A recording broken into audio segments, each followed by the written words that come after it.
Hare Krishna to all our viewers. Really happy to be with you all today as we prepare for Gaur Purnima, the most auspicious festival in the Gaudiya Vaishnav calendar. Amazing, amazing. Thank you for having us. We're going to get right straight into it. My first question for you is, what are the Gaudiya Shastras and what do they actually cover and why are they considered so special by Gaudiya Vaishnavas? Yeah, I'd like to share with you something on the Shastra, which is such a broad treasure house of wisdom. But first, maybe just to kind of give some context to what we're talking about today, amplifying the sound of Shastra in the run-up to Gaur Purnima 2022. I was just thinking about this, of how whenever you read about Chaitanya Mahaprabhu in encyclopedias, on internet sites, or even within many of our own ISKCON in-house resources, we often stress upon how Chaitanya Mahaprabhu was a God-intoxicated saint, obviously an undercover incarnation of Krishna. And we tend to focus on his chanting and his Harinam Sankirtan, which we know was the essence of his mission. But the amazing thing is that Chaitanya Mahaprabhu was also an incredible philosopher. Chaitanya Mahaprabhu was an incredible communicator of Shastra. And Chaitanya Mahaprabhu shared wisdom with a variety of people, drawing upon the ancient teachings that are there within our tradition. And just to share with you, sometimes I think of Chaitanya Mahaprabhu in Rath Yatra. You hear about how Mahaprabhu is there, and then there are different circles around him, almost like guarding him. And sometimes we can also think of Mahaprabhu and different circles of associates that he has. So if you imagine Mahaprabhu to be in the middle, then right around him are his intimate associates, Ramananda Rai and Swarup Damodar in the Gambhira. And then around those associates, you have his other intimate companions in Jagannath Puri, in Navadvip, in Vrindavan when he goes there. Then around them, you have the preachers of Mahaprabhu. Around them, you have the other great Vaishnav traditions that Mahaprabhu talks to. Around that circle, you have the Vedantic traditions, the impersonalists, and the others that he speaks to. And maybe a further circle outside of that is the other religions that he speaks to, the Qazi, the Pathans, like that. But the amazing thing is, in each one of these circles, Mahaprabhu is interfacing with them on the basis of Shastra. Like in the most intimate circle of Ramananda Rai and Swarup Damodar, they're discussing the intricacies of rasa from Shastra. With his associates, for example, in Jagannath Puri, Gadada Pandit, Mahaprabhu is discussing Bhagavatam, Dhruva Maharaj, Prahlad Maharaj. With his preachers, Rupa Shiksha, Sanatan Shiksha, when he instructs them, he is drawing on so much Shastra. When Mahaprabhu speaks to the Vaishnav Sampradayas, then he's bringing in so much Shastra. When he's debating with Sarvabhauma or Prakashananda or the Vedantists, the impersonalists, he's debating on the basis of Shastra, speaking Vedanta, speaking, the true understandings of the Vedic conclusions. And even when Mahaprabhu talks with other religionists, he's sometimes quoting their Shastra. So to the Qazi, he quotes the Quran. So it's amazing that Mahaprabhu, so much of his preaching was, of course, as we know, chanting and dancing and ecstasy and spreading the holy name. But you see that so much of it was also based on Shastra. And it's something that sometimes we overlook. Definitely. And that's amazing how you presented that as well. It's magical because we never really think about it. Even myself, I always just imagine him getting in ecstasy in different spaces and just imparting that ecstasy to others. But really, probably in the intricacies of his discussions, he does highlight on these important things. And I think that's why it's important for us to have this discussion.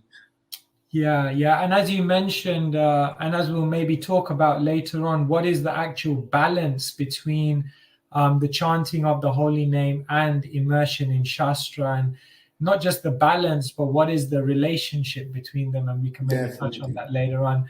But yeah, coming back to your question about what is the range of Shastra that's contained within the Gaudiya Canon, I'd just like to share a little slideshow with you, which I have on my screen now. Maybe you can just give me a go ahead when everyone can see it. Yeah. We're good. And are we good to go? Can everyone see that? Yeah, everyone can see it, yeah.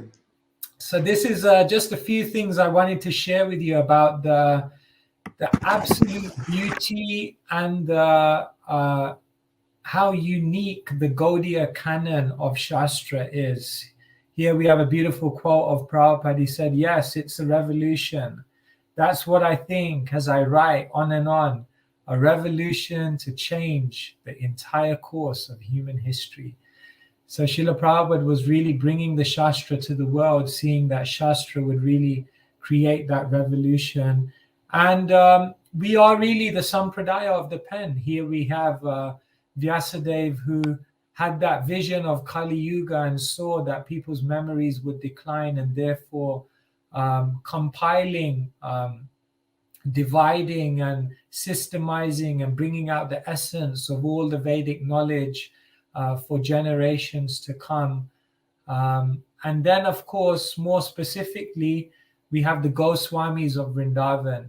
And the Goswamis of Vrindavan, their contribution, again, in so many areas, but the Goswamis were managers, they were leaders, they were pujaris, they were counselors, they were loved by everyone, but they were also writers, they were also deep theologians, and they left a body of knowledge for generations to come. Nana Shastra Vicharane Kunipano Sadharma Sanstapako. They were able to draw out the essence of Shastra and share it with the world. And what I just wanted to share with you was a little bit about the expanse of what the Goswamis actually wrote about, and the kind of variation and variety that is contained within Gaudiya Shastra. If we look at the Goswamis, then we see that there were many philosophical works that they wrote. Perhaps the most famous, Jiva Goswami, who's known as the Tattva Acharya. And Jiva Goswami writes the Satsandarbha, which is, comprehensively delineating Sambandha, Abhideya, Prayojana, the complete philosophical journey of Gaudiya Vaishnavism. So they wrote many philosophical books. Not just that, they wrote commentaries. For example, Sanatan Goswami writes a commentary on the 10th canto, Brihat Vaishnava Toshani, to bring out more of the jewels of wisdom and the beauty of the 10th canto of the Bhagavatam. Jiva Goswami writes Gopal Champu, his commentary on the 10th canto. So they also wrote commentaries. Not just that, but the Goswamis were writing Rasa Shastra. They were bringing out the nuances, the subtleties, the various expressions and stimulants and exhibitions of ecstasy that take place in the relationship between Krishna and his devotees. And of course, presenting Rasa Shastra, we have the Rasa Acharya Rupa Goswami, who writes Bhakti Rasamrita Sindhu, and then later on Ujjval Nilamani, which are really profound expressions of divine mellow. Not just that, but the Goswamis write manuals, they write guidebooks. Sanatan Goswami, Gopal Bhatta Goswami, they write the Hari Bhakti Vilas, which is almost like a guidebook, a handbook for Vaishnav practice. Jiva Goswami writes Harinamamrita Vyakarana, which is a manual on Sanskrit grammar through the medium of teaching people it through the holy name. It's amazing. So they also wrote manuals, practical guides. Wow. You can see it's incredible. So much is there. They weren't just philosophical and practical, but they were also poetic.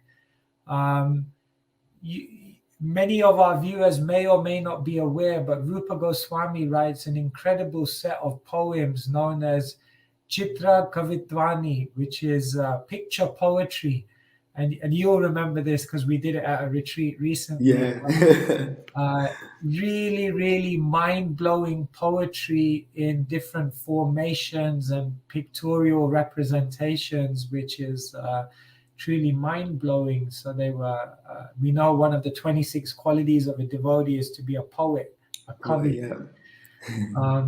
And not just that, they wrote pastimes and stories. For example, Raghunath Das Goswami writes Mukta Charita, the book of the story of how Krishna was planting pearls in the courtyard of Nanda Maharaj, and from those pearls that he planted, many bushes of pearls came about. Raghunath Das Goswami writes Dan Kaili Kaumudi, the story of Krishna as the tax collector in Govardhan and his beautiful interactions with the gopis. So we see such a variety of Shastra that the Gaudiya Vaishnava tradition has.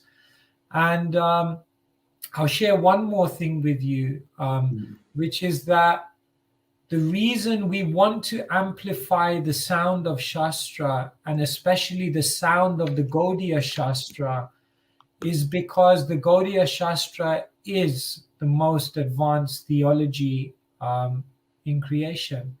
And that's not a sectarian claim, because if we try to understand which is the most advanced theology in the world, we look towards the theology which has the most expansive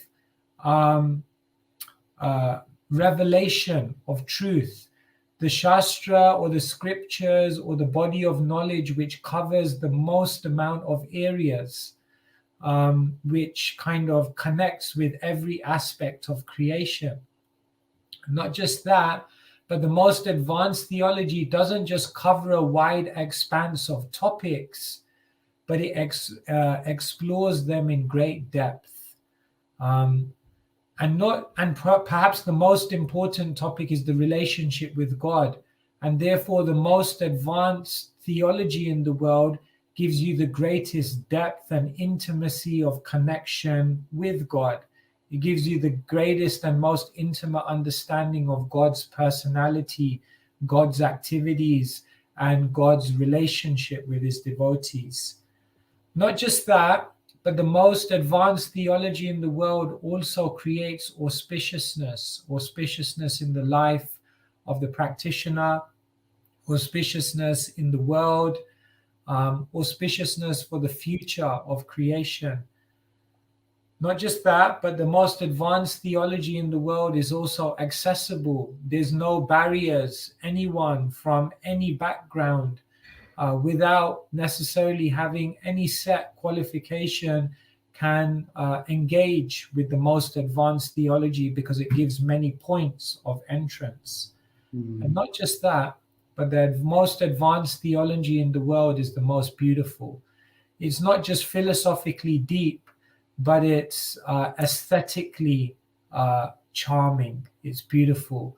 And it the language, the descriptions, the way in which it touches the heart, the way in which it makes the head spin because of its unique description, that is unparalleled. So the reason I'm showing you this is because when we look at the Gaudiya Canon, then we can say that it is the most advanced theology in the world, because on these points, you would not be able to find another theology in the world which would compare with the Gaudiya revelation in that way.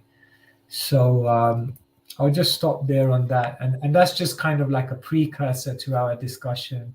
No, definitely. We want to amplify the sound of Shastra, because the Shastra is just incredible. For sure, for sure. I mean, thank you for how you just displayed that. It's so magical just getting to see from that perspective. But it just begs the question that's just coming to my mind at this moment is that, you know, in comparison to other theologies, why isn't this knowledge and how amazing it is, how intricate it is, why is it not the most popular? Why is it not the one that's reaching the masses? Why is it that it's, not being considered or being discussed in a variety of places and locations in comparison to other theologies? That's a brilliant question. Yeah, you often think like if the Hare Krishna movement is like so amazing, why is it still relatively quite small in this big wide world of 7 billion people? And these Shastras, why are they not known to the world? Well, I would say we could look at it from two perspectives. One perspective is Srila Prabhupada did say that if you're selling diamonds, then only a few people have the capacity to buy it, and therefore, in a world today where people looking for instant gratification, they're looking for material benefit, they have many other concerns and desires. Shastra is not the immediate place that they go to. They have other ports of call to fulfill their desires in a more immediate way. And therefore, we can understand that some of it is to do with maybe the lack of qualification in the world to take it up. But we can also take responsibility, and we can say that perhaps some of it is to do with us, and maybe the fact that we haven't perhaps done as well as we could have done in terms of effort in trying to share the Shastra with the world, and also in terms of ingenuity and deep thinking as to how we can really make Shastra relevant for the world that we live in today. Srila Prabhupada came across to America, and it said that he only felt really confident to come to America once the 3 cantos of Bhagavatam had been printed. And that was almost like, it's not that I'm coming to America, but I'm carrying the Bhagavatam, and the Bhagavatam is coming to America. So Prabhupada really had that faith in Shastra, and he presented it in a way that it could be really made accessible to everyone. And we see how much Prabhupada did to make Shastra kind of so widespread. I don't know the statistic off the top of my head, but in 1972, the devotees in America ordered a printing of the Bhagavad Gita, 1 million copies, I think, in a single printing. And I think it said that the carriages that were needed to take the paper to the printers kind of stretched for like 3 miles or something. And in 1972, that was actually a world record. No book in history had been printed with an order of 1 million to be printed. Wow. And the devotees did it. The devotees were making Shastra available. They were amplifying the sound of Shastra. So it can be done if there's desire, if there's deep thinking, and if there's a kind of a deep meditation on how to present Shastra authentically, but in a very dynamic and relevant way. We understand that Shastra has everything that people are looking for. So why is Shastra not bigger than it is at the moment? Well, some of it may just be a reason outside of our control. And a lot of it may be that maybe we have to up our game a little bit more.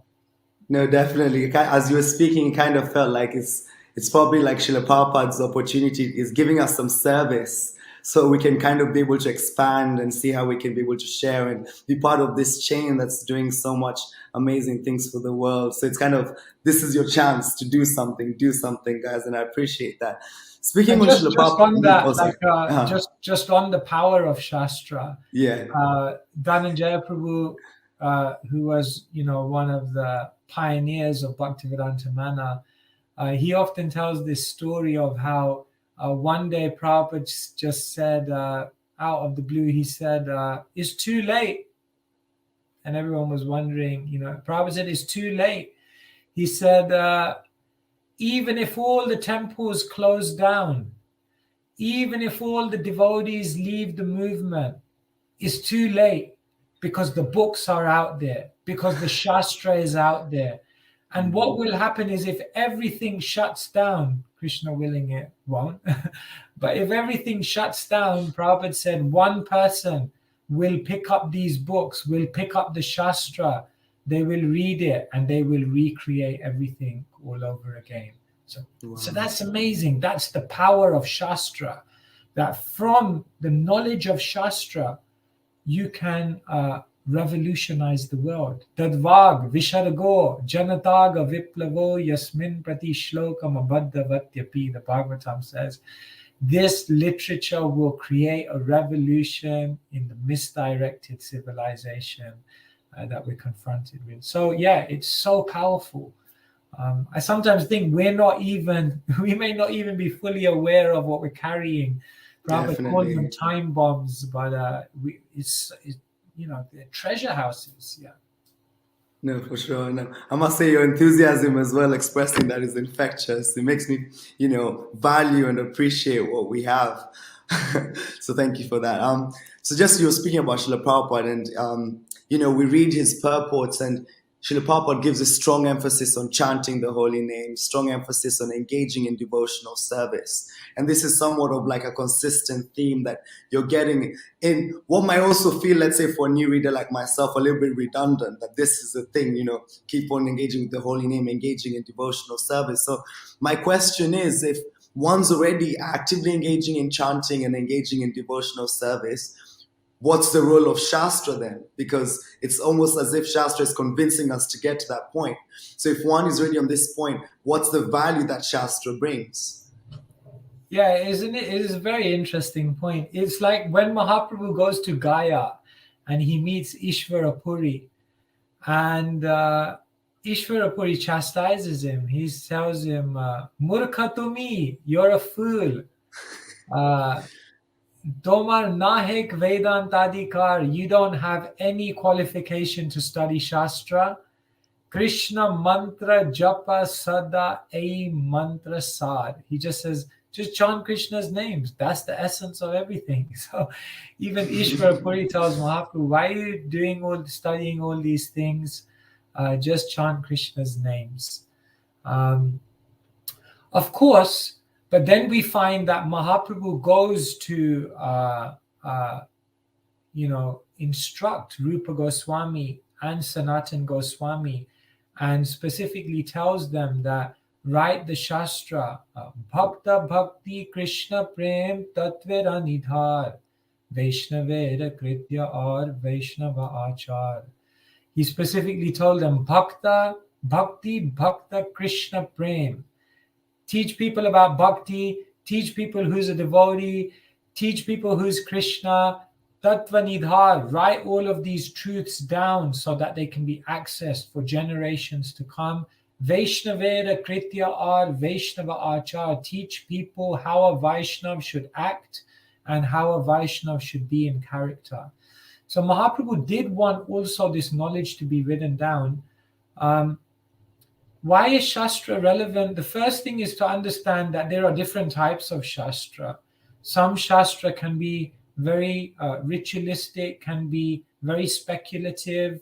There is Karma Kanda, Jnana Kanda, and generally Vaishnavas are not engaging with those aspects of Shastra so much. But then we have Bhakti Shastra. And that Bhakti Shastra is very, very powerful for awakening one's consciousness. And and allowing one to engage in the abhideya, or the process of chanting the holy name with faith.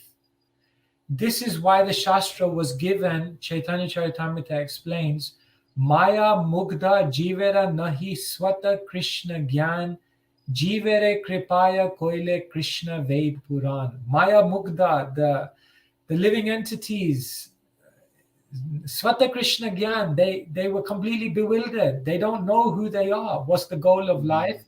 Jivere Kripaya, and therefore to give them a chance to show compassion and kindness. Koile Krishna Ved Puran, the Vyasadeva compiled the Vedas and the Puranas and the Bhakti Shastra so that jivas could awaken their bhakti. So, although the abhideya of chanting the holy name is there, the Shastra, specifically the Bhakti Shastra, is really giving one the insight into how to live, into how to allay one's doubts, into how to respond to the complexity of this world, in how to increase one's faith and eradicate doubts. And all of these things help one to give their heart in chanting the holy name. And so Shastra and chanting the holy name go together. Bhaktisiddhanta Saraswati Thakur said, Hari Katha is the Svarup Shakti of Hari Kirtan.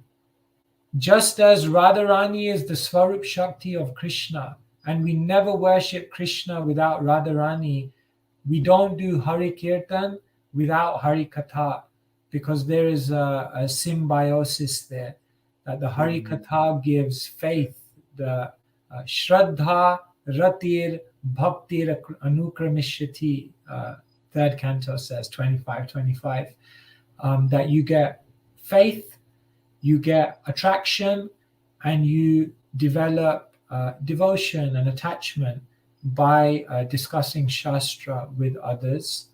And then one can really chant the holy name with depth. All right. Yeah. Wow. No, thank you for that. So there is that correlation. So we can say that the deeper you go in your Shastric study, or in your connection with Shastra, then in that the deeper you can get into your chanting. Yeah, it's almost like they feed each other. The Shastra almost is cleansing the mind. And then the Shastra also gives a meditation in the mind. Because what the Shastra does is one word for, or one name for Shastra is Grantha. Like we say, Grantha Raj, Srimad Bhagavatam Ki Jai. So Grantha comes from the Sanskrit word Granthi. Granthi means a knot. So Grantha is that thing which pierces the knot or unties the knot.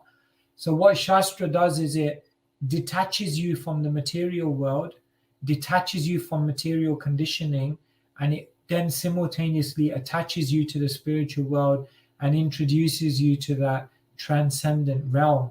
So when we're chanting and we're able to chant free of conditioned consciousness, and we're able to chant with a positive meditation of the spiritual world, then that chanting becomes very powerful. But if we haven't engaged in Harikatha, in investing in our relationship with Shastra, we may be chanting, but we may still be very much anchored to this world and lacking a transcendental meditation.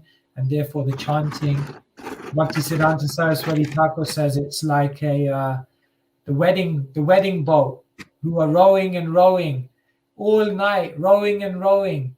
And when the sun rose in the morning, they will realize they were in the same place because the anchor was down, and they were rowing, but they were just going in circles. So the chanting of the holy name, to maintain material attachments while chanting the holy name, is a problem. So the Shastra comes in to do a transcendental operation on your Krishna consciousness. Well, I like that. Transcendental operation. That's what the Shastras do. I have another question based on this as well. Is it the words of the Shastra that are important, or is it like the overarching message that the Shastra is trying to give? And so my maybe connected with that is, does one need to personally engage with the Shastra itself to get that benefit or whatever benefit is being underlined? Or Let me just clarify. Are you asking like, is it just giving people the philosophy of the Bhagavatam? Do we actually have to try to get them to read the actual verses of the Bhagavatam? Or is it just that we want to communicate what the Bhagavatam is saying? Is that what you're asking? Yeah, no, exactly. Because, maybe, the context of, the sages of Naimisharanya being placed in a particular space and having this exchange with, these personalities, and then all these pastime being revealed might also maybe be too far out for some individuals. But maybe the message that is being imparted to Parikshit Maharaj in this particular is what's more important. So does one need to actually go through that like system of what's being expressed, or can one just understand the overarching message and carry on deepening their experience in Krishna consciousness? Yeah, I would say both are necessary. We have to communicate the knowledge of the Shastra in the language of the people of the time. Bhaktivinoda Thakur, he says, Vaishnavas should be like satellites that reflect the light of the sun, not like magistrates who imprison criminals in jail. And so what he says is that we receive so much from Shastra, and we should be like satellites. We should then represent that according to time, place, and circumstance is in proper language that people can understand.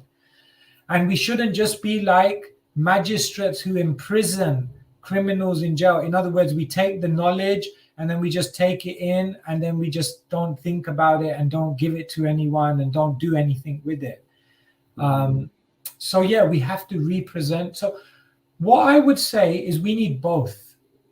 And the reason that we do need to take people to the original Shastra, yes, the Sanskrit words of the Bhagavatam, is because one reflection I've had on this, and maybe you've also seen this, is that books like the Bhagavatam, they are almost like, how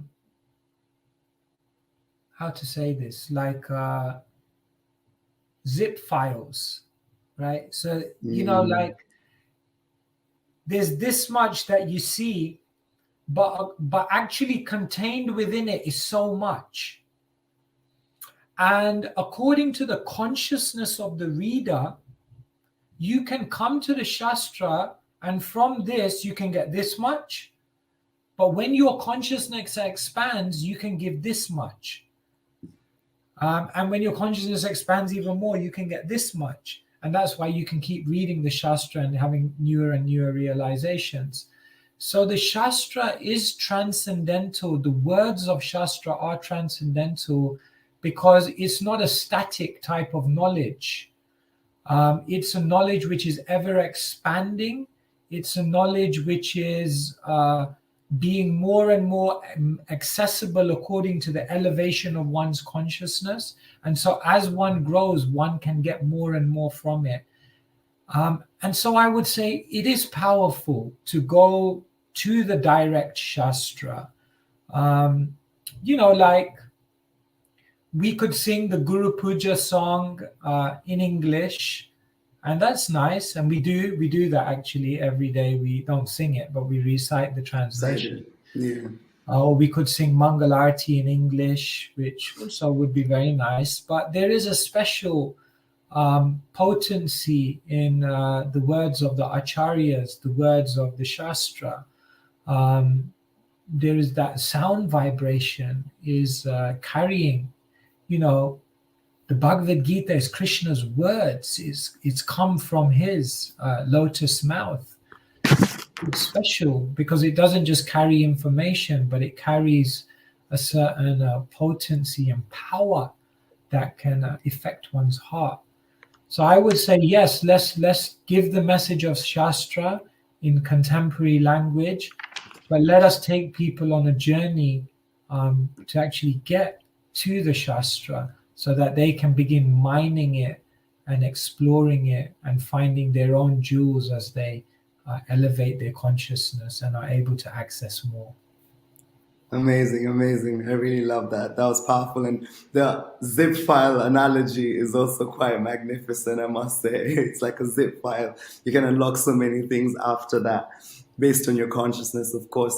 Now, my next question is, how can we individually go deeper into the Shastra? You know, I've met many individuals, including myself, where maybe I've gone through the scriptures, but I'm not feeling like I've gained much from it. I'm pushing to kind of like just move from one end to the other.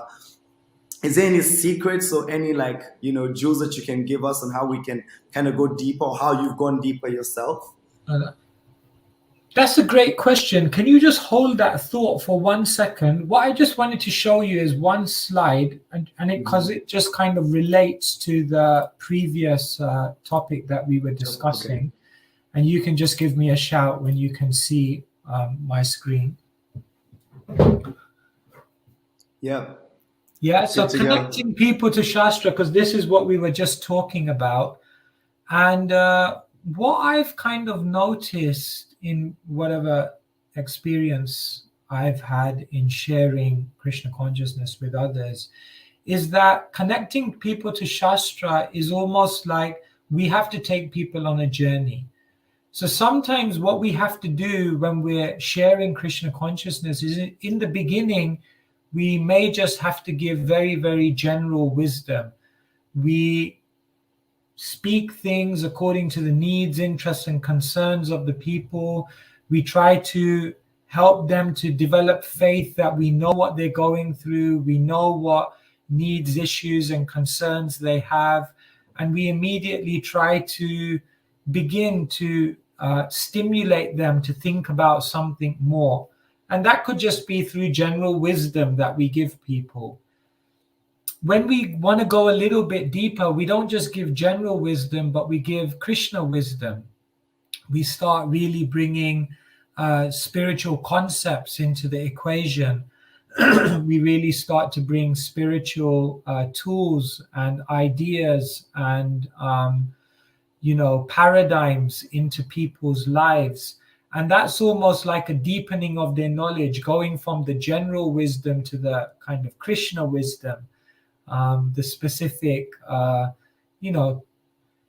of tattva, or some of the truths, the ontological truths that we present in Shastra. And then what I find is from there, really what we may then try to do is give them packaged Shastra.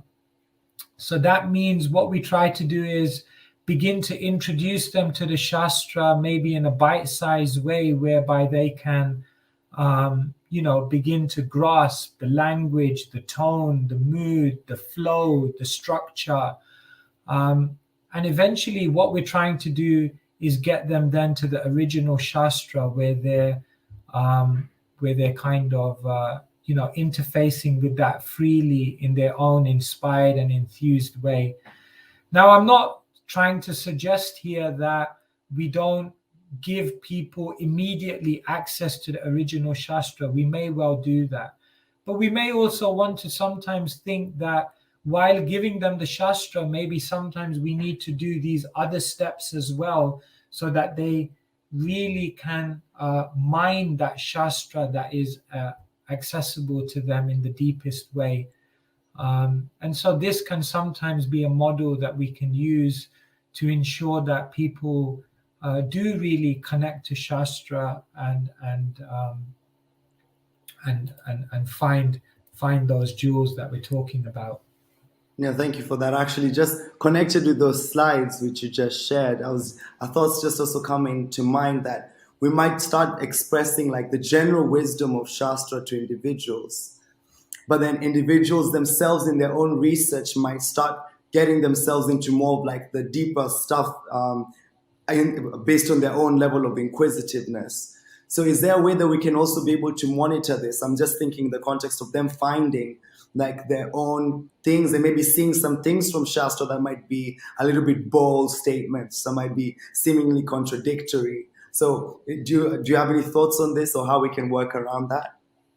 Okay, as in how to deal with parts of Shastra that are challenging for people or difficult for them to digest, or seemingly contradictory or even controversial. Is that? Yeah, because they can access this knowledge also for themselves in one sense based on their inquisitiveness, and then maybe that will also bring the question of what Like searching it influence. up on Yeah, the internet or something like that. exactly. Yeah, or finding another book or seeing a book being recommended, and then finding that book and reading something that for them might be a little bit too difficult to stomach, Yeah. like that.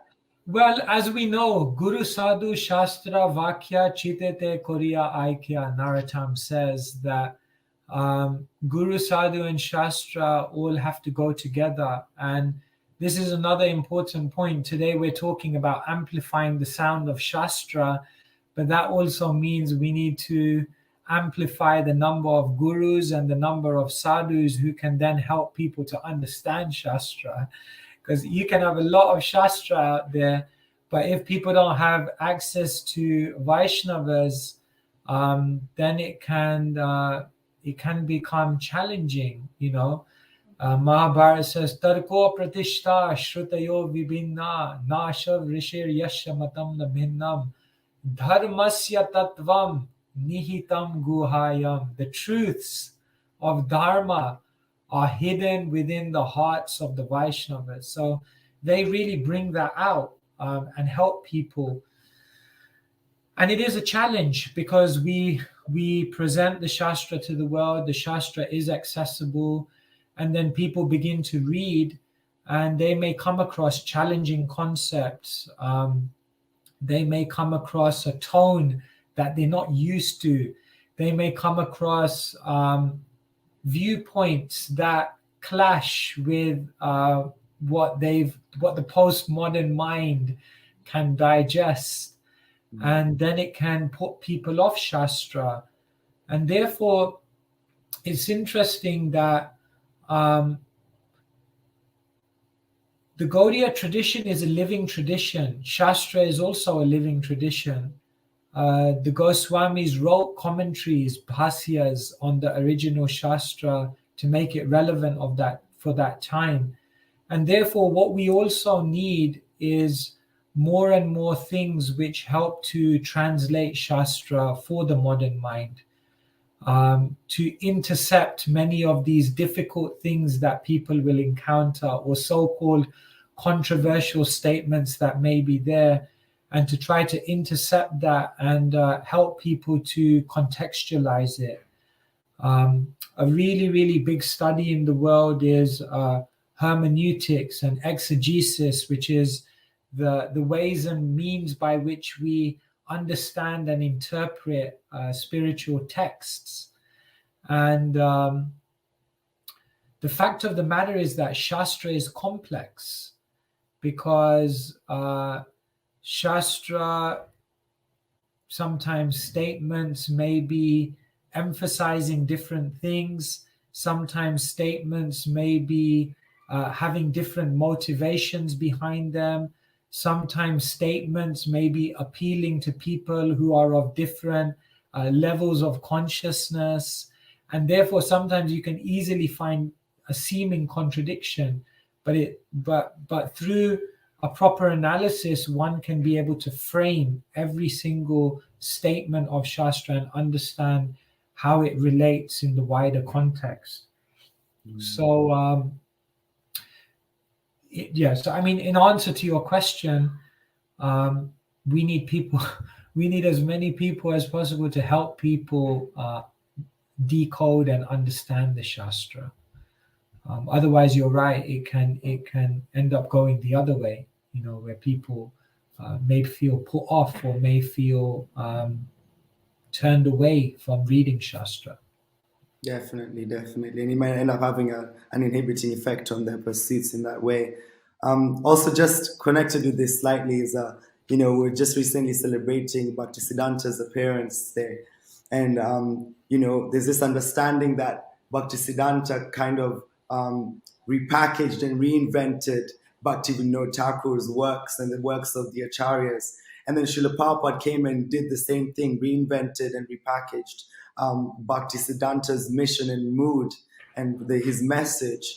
Now, is it for us to do the same thing with Srila Prabhupada's works? Considering the kind of position we place Srila Prabhupada on, should we, somewhat, do we have a right in one sense to kind of repackage and reinvent Srila Prabhupada's works in a different way, like in the same way the Parampara is doing so? Can we be able to fit that responsibility? Don't know what you think about that. Well, Srila Prabhupada's books are the law books, he said, for thousands of years to come, and therefore Srila Prabhupada's books remain intact. They are the textbooks which will always be the reference point of the Hare Krishna movement, and we preserve them, those books, with the greatest respect and reverence, because yes, they are the words of the pure devotee. But what Srila Prabhupada did want is what I kind of expressed previously. He did want devotees to express and share the knowledge that they've grasped from his books in their own words. Let me share this with you. I did quote this. You can tell me once you can see my slide. Yeah, it's on. Yeah, I quoted this previously in today's conversation, but in Bhaktivinoda Thakur's famous essay on the Bhagavat, he writes, "Most readers are mere repositories of facts and statements made by other people. But this is not study. The student is to read the facts with a view to create, and not with the object of fruitless retention.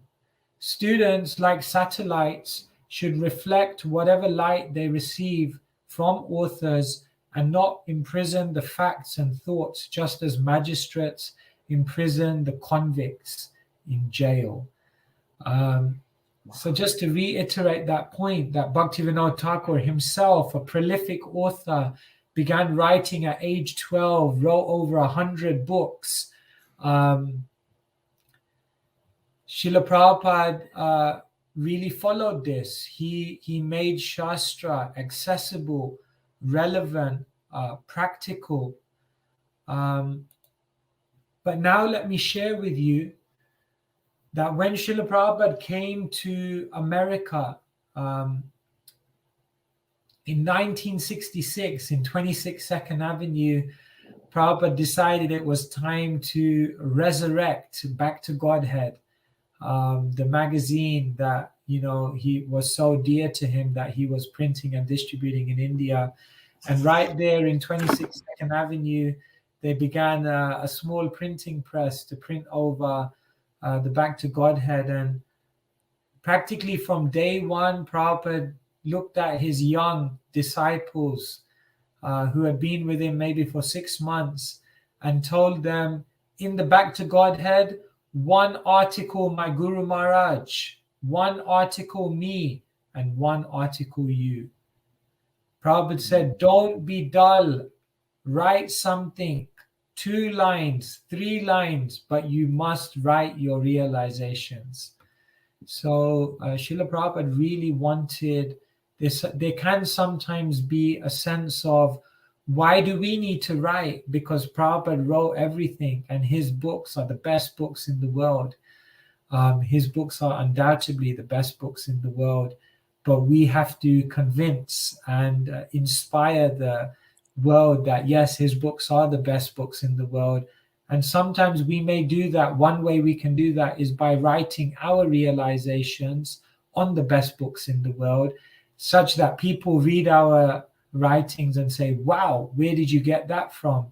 And with a big smile on our face, we can tell them, those are the books, Prabhupada's books, the best books in the world that you need to go to, because that's where I got it all from. And we want to inspire people in that way. So yeah, we're not reworking Prabhupada's books. Prabhupada's books are perfect, and we want people to go there. But what we will do is represent the knowledge that Prabhupada's given in ways that the modern mind can connect with. And it's a great adventure. And it's so satisfying. It's so satisfying when you meet people who don't know anything about Shastra, at least in this life. and we're able to connect it to them in the way in which they feel like, wow, you're talking about everything that's been going on within my heart and mind for years. You've articulated my needs, interests, and concerns like no one's ever been able to do before. And then we can tell them, as I said, with a smile on our face that, well, it's not me, but these books are living books and they can answer every question, every doubt, every inquiry you may have. So it's a great Yeah. event. That's amazing. Actually, just in the way you've expressed it, it just made me think kind of like even with a product that you purchase on Amazon or online, you'll take the one that's got the most reviews from others because you trust their expression or their experience with the particular product. So similarly, they can be able to connect with PowerPod's books through the reviews of the readers ourselves who are sharing our realizations. That's a very, very powerful point. Yeah, and just on that point, like, because as I said today, the topic is amplifying the sound of Shastra. And one of the best ways to amplify the sound of Shastra is by being a living theology yourself. One of the best ways to inspire people to read Shastra is to show that when you read Shastra, this is what you become. This is what happens in your life. And this is what you begin to feel within your own consciousness. And people are like, people should look at the devotees and think, how did you become like that? And then we can tell them that, well, we became like this because we read these amazing books and we accessed this amazing knowledge. So, Dui Bhagavata Dvar, there are two Bhagavatas, the Grantha Bhagavata and the Bhakta Bhagavata. So along with, as we try to amplify the sound of Shastra, we need to become living theologies. We need to become inspired. Shabde pare cha nishnatam brahmanupa shamashrayam. We should be bathing in the transcendental vibration such that if anyone comes within our vicinity, they feel the potency of that vibration in your clarity of communication, in your potency of communication, and in your communication, which doesn't just touch the mind and intelligence, but touches the heart, because it's the vibration of Shastra. We need to emanate that. And so, so much of amplifying Shastra is becoming a living theology ourselves. Amazing. No, thank you for that. And I think that segues to maybe our last question, which we can conclude with is, how do we go deeper in Shastra? Do you know any tips or tricks? So connect to that. Like, how can we kind of like go deep? Do you have any suggestions, anything we can try ourselves? Yeah, we could do a whole session on this, but in the time that we've got, the few minutes that we've got, I'll share two things which I think are the essence of it. If you want to go deeper in Shastra, really what I would say is method and mood. When I say method, what I mean is that there are amazing things that you can do in terms of your approach to your methodology of how you approach Shastra. The method means when you approach Shastra, for example, in an integrative way. So you look at the Chaitanya Charitamrita, you look at the Bhagavatam, you look at the Gita, and then you start looking at them, cross-referencing them, seeing what it says here, bringing in knowledge from here. Every Shastra enriches your understanding of the other Shastra. In Chaitanya Charitamrita, it said that Chaitanya Leela, I may be getting it the wrong way around, but Chaitanya Leela is like, Krishna Leela is like nectar, and Chaitanya Leela is like camphor. And when nectar and camphor come together, then the sweetness just multiplies. So you want to go deeper into Shastra, read Shastra in an integrative way. This is one methodology of how to do it. You want to go deeper into Shastra, read commentaries, because commentators give you a deeper insight. Ancient commentators, Sanatan Goswami, Rupa Goswami, Sridhar Swami, but also contemporary commentators, commentators of our times who bring that Shastra with a modern in modern language. What you can also do with Shastra in terms of method is study it thematically. So one way is to read through the books, but another way is to think of a theme.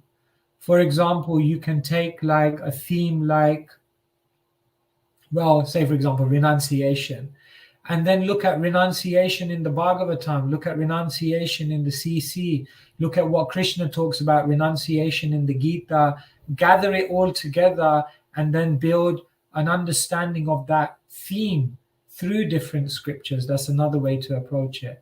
Another way to approach Shastra and go deeper is every Sanskrit word, right? What is that verse now? Prati shloke prati akshare nana artha koi. The Bhagavatam, Krishna tulya Bhagavata vibhu sarva shroy prati shloke prati akshare nana artha koi. Kaviraj Goswami says, Krishna tulya, the Bhagavata is Krishna. Nana artha, there are so many meanings. Prati shloke, in every single shloka, not just that, prati akshare, in every single word, in every single syllable. There are many meanings. So you can study Sanskrit, or you can at least look at transliterations, and you can, like we said, it's like a zip file, and then it expands. So you can go in. So there are so many methods by which you can go deeper into the Shastra. And then the other thing I wanted to share with you is the mood. Another way we go deeper into Shastra is the mood with which we approach Shastra. If we approach in a very prayerful way, if before we open the Shastra, we make a prayer to Krishna and say, Krishna, please make my ears open, my heart open, my mind open, so that I can hear what you want me to hear today. Then when we open the Shastra with that very prayerful mood, seeking to imbibe the qualities, the consciousness of the authors, the consciousness of the characters, then we will find when we approach with that mood, the Shastra begins to touch us and penetrate us on a much deeper level. So much more to be said on this, but if we want to go deeper, develop your methodology and develop your mood, and that will really do wonders. So yeah, let's amplify the sound of Shastra within our hearts, and then let's amplify the sound of Shastra in the world.